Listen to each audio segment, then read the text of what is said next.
hadirat yang dirahmati Allah, tepat jam 12.30 malam pada 31 hari bulan Ogos, tak lama lagi, maka genaplah 62 tahun kita telah bertuankan bangsa sendiri. Merdeka dia tak datang umpama embun di waktu malam. Merdeka dia bukan hadir secara magic. Merdeka ini bukan kita dapat dengan jampi serapah, abrakadabra simsalabim, merdeka. Tidak. Merdeka ini kita dapat dengan perjuangan. Kita bayar dengan air mata, keringat, darah, bahkan nyawa orang tua-tua kita dahulu. Perjuangan orang tua-tua kita dahulu ini perlu kita hargai. Saya kira ramai di kalangan tuan-tuan puan-puan selalu minum air kelapa muda. Tapi berapa orang di kalangan tuan-tuan pernah tanam pokok kelapa? Itu tidak ramai. Orang dulu tanam pokok kelapa dan mereka tahu mereka tak akan dapat rasa hasilnya sebab mereka niatkan untuk anak cucu mereka. Justru hari ini kalau kita minum air kelapa muda, jangan lupa itu kelapa ada yang menanamnya. Maka terima kasihlah kepada orang tua-tua kita yang menanamnya. Hadiahkanlah pahala-pahala bacaan Al-Quran kepada para pejuang terdahulu sebagai penghargaan terima kasih atas pengorbanan mereka. Apa sebab kita sangat syukur dengan kemerdekaan ini? Tak lain tak bukan kerana keturunan kita masih Islam. Itu nikmat. Ada negara di dunia dulunya Islam, sekarang tak Islam lagi. Spanyol dulu Islam, 800 tahun Islam, tapi sekarang Spanyol tidak Islam lagi. Filipina itu dulu Manila, ibu negaranya, nama asalnya Fi Amanillah, di bawah penaungan Allah, tetapi tukar agamanya menjadi agama lain. Namun kita alhamdulillah, walaupun penjajah silih berganti datang ke tanah air kita, selama 446 tahun kita dijajah, itu tak tukar agama. Mungkin orang kata mungkin dia orang tak paksa kita tukar agama. Jangan. Kalau kita kaji sejarah, orang putih Portugis mula-mula datang dulu, dia kata datang nak mencari rempah, itu dia temberang saja. Kalau dia datang nak cari rempah, kenapakah pada 11 hari bulan September tahun 1509 dia hantar ketua delegasinya dari Portugal, namanya Diego Lopes de Esquerra. Kalau nak cari rempah, hantarlah tukang masak, chef. Tapi Diego Lopes de Esquerra ini padri. Apa kena-mengena mencari rempah? Suruh Tok Imam, tak ada kena-mengena. Tok Imam masjid kita, ya, tu kaki masak, nasi Arab lah, kari kambing lah, itu lain. Zaman dulu gereja tak ada kena-mengena mencari rempah. Artinya ada niat lain. Sebab itulah kalau kita kaji sejarah, orang putih, orang barat datang ke negara kita menjajah kerana 3 faktor paling utama sekali. Pertama sekali kerana dia panggil 3G, 3Gs: gold, glory and gospel. Gold artinya kekayaan. Bumi Malaysia kalau tak kaya, tak ingin dia datang. Kaya atau tidak bumi kita ni, tak payah ceritalah tuan-tuan, kang macam ceramah dari Jabatan Pertanian pula kita ni ke malam ni sekarang. Punyalah kaya bumi kita ini. Saya dulu lama duduk di tanah Arab. Orang Arab kalau tanya ente dari mana? Malaysia. Wah, Malaysia, Masya Allah, Malaysia surga. Saya tanya kenapa pula surga? Ente punya negara tanam tongkat jadi pokok, ana punya negara tanam pokok jadi tongkat, mampus itu pokok. Orang Arab hari-hari siram pokok, tak hidup, tak hidup. Mungkin tuan-tuan yang ke Mekah buat haji, ketika wukuf di Arafah akan kata tak hidup, banyak je pokok kat Arafah. Itu pokok Arafah baru tanam tahun 1955. Siapa yang menanamnya? Presiden Soekarno. Orang Jawa yang pergi tanam.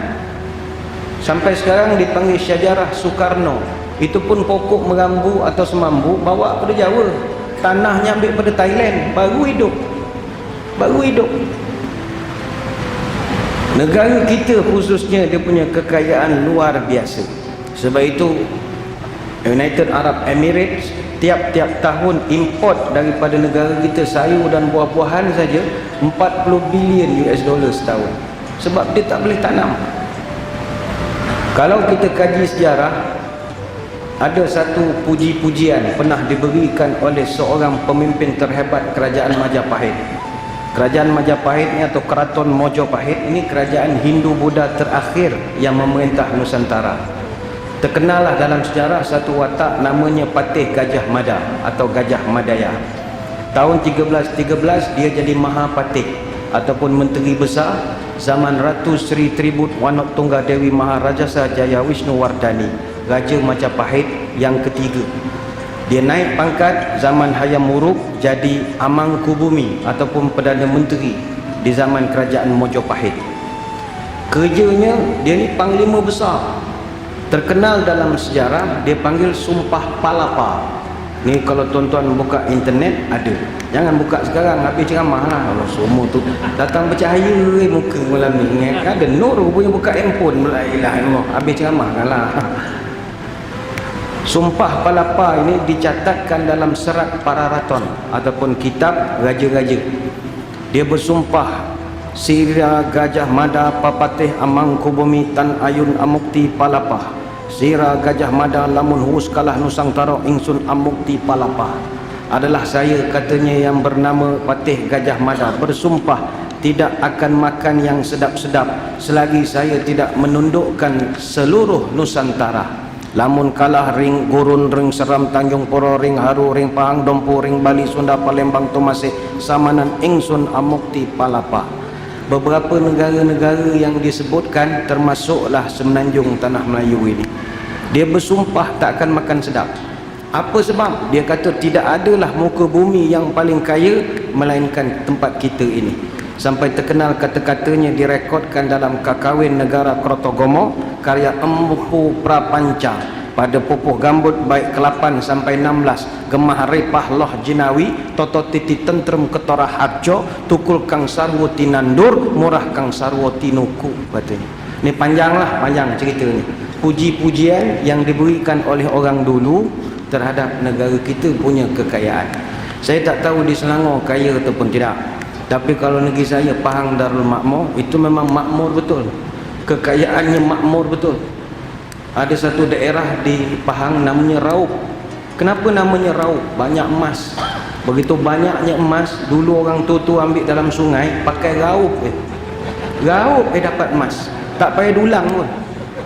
Itu asal usul nama Raub. Raup dapat emas. Dan emas masih belum habis sampai sekarang. Tuan-tuan pergi ke Raub Mining, masih ada emas sampai sekarang. Kurang-kurang seminggu dapat sekotak besar, kotak mancis. Seminggu dalam tak ada tu. Dalam jerebu-jerebu tu keluar juga sekotak. Tak putus sejak daripada zaman Majapahit emas tu dah ada di situ. Kalau sebelah Pahang Barat, Keratung, Muazzam, Ibam. Ibam itu sendiri singkatan daripada IBAM, Iron, Bauxite, Aluminium, Mineral. Bayangkanlah 4 unsur yang tak pernah putus. Itu baru satu Pahang. Selangor tak payah cerita lah. Ni tuan-tuan semua duduk atas lombong semua ni dulu. Semua lombong Batu 13 terkenal betul dengan lombong ni masa itu. Batu 13, Batu 14. Ni baru ni dulu Kampung Kenangan Batu 13 dia yang terkenalnya. Sungai Kelang tu tak. Semua lombong. Terkenal buaya pucung dulu. Tahun 87, 88 terkenal. Kaya betul. Suburnya bumi kita ni tahap kesuburannya 15 meter. Orang lain 5 meter. Artinya tanam apa saja hidup. Jangankan pokok, meja forum ceramah ini, tuan-tuan biarkan di tengah tempat parking tu seminggu. Hujan panas, seminggu tumbuh pokok. Pada meja ni tumbuh pokok. Punyalah champion. Saya ingat masjid pun ada pokok lah atas bumbung. Dia baik cek elok-elok. Mana Nazir? Baik cek duduk tu. Masjid kalau atas bumbung ada pokok, cabut cepat-cepat. Sebab kalau dibiarkan dia bocor. Sebab akarnya itu nurun ke bawah.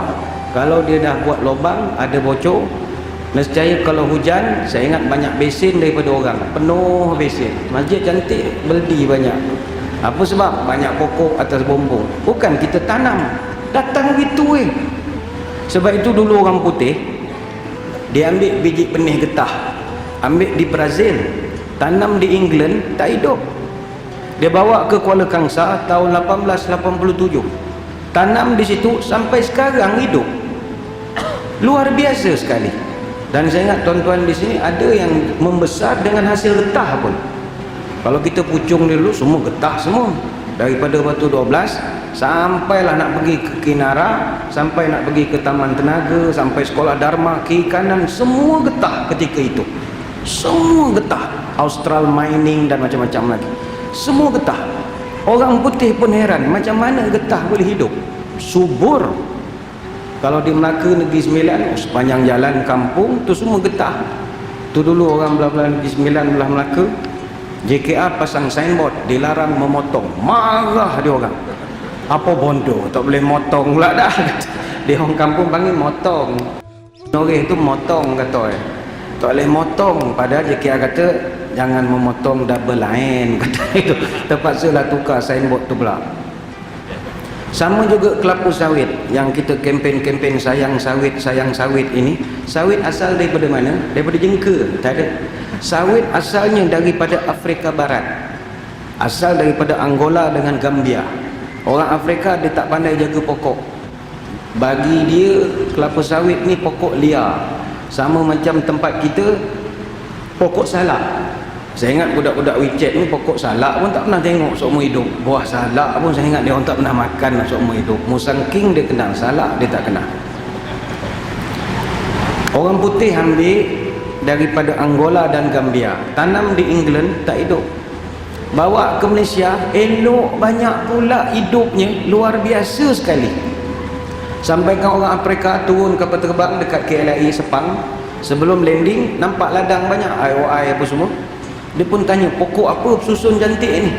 Jawab dia penumpang tu kelapa sawit. Ha, kelapa sawit tanam pakai pembaris ke? Lurus. Dia heran lah. Dia heran.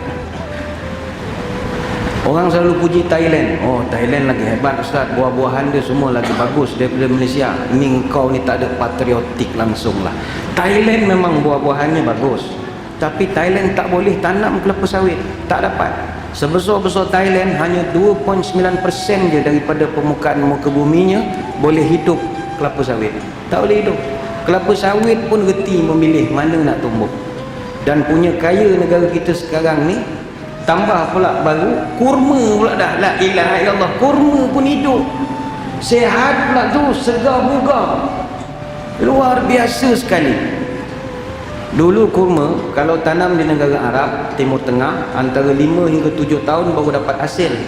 Tapi Malaysia punya kurma 3 tahun ni, luar biasa sekali. Arab pun garuk kepala lah, macam mana ini kurma boleh ada, ini pucung saja ada. Dia pun banyak heran. Tapi kalau masjid tuan-tuan nak tanam pokok kurma, jangan memandai-mandai. Pokok kurma ni dia ada peraturan dia nak tanam. Bukan beli pasal tani terus tanam, tak hidup macam tu. Dia ada adat tata susila dia. Dia ada istiadat dia. Kalau beli pokok kena pastikan jantan atau betina. Dia pokok kurma ni kuat beranak, kuat kahwin, poligami kerja. Jadi nak beli kena sepasang jantan betina. Kita manalah kenal jantan betina, tengok serupa ya. Rupa beli dua-dua jantan, mana nak beranak dua-dua jantan. Tak pun beli dua-dua betina pun sama juga.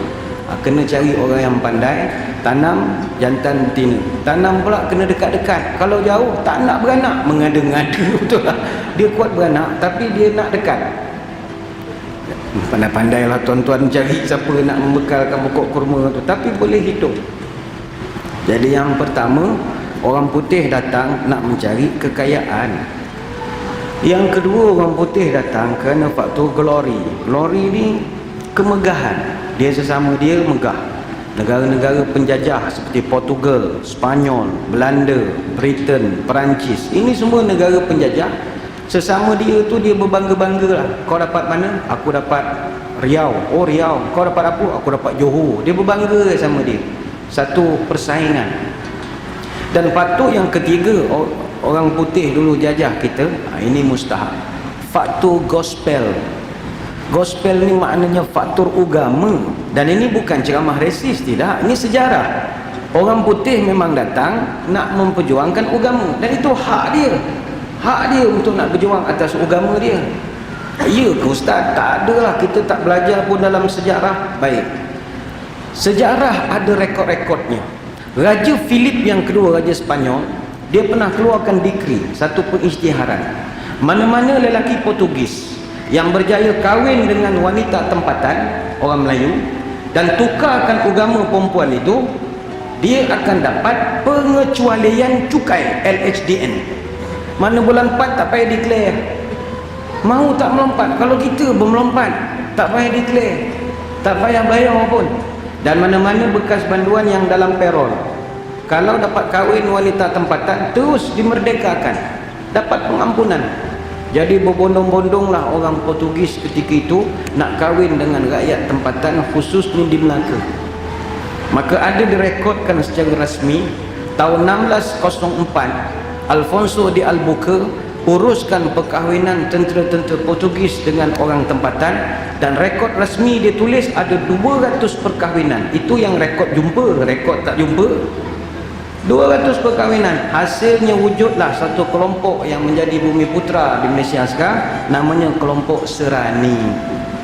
Kulit Melayu, muka Melayu, tapi nenek moyang dia kahwin campur. Ini bukan cerita resis, seperti tak cerita sejarah, dan bukan penghinaan pun, ini lipatan sejarah. Dan mereka kekal menjadi rakyat yang setia kepada Malaysia walaupun nenek moyangnya asal daripada Portugal. Dan mereka bawa pula bahasa-bahasa baru hasil daripada perkahwinan dengan orang Portugis ini. Contoh, kita orang Melayu, Jawa ke Bugis ke, tetap pakai bahasa Portugis banyak. Apa bahasa Portugis yang kita pakai sampai sekarang?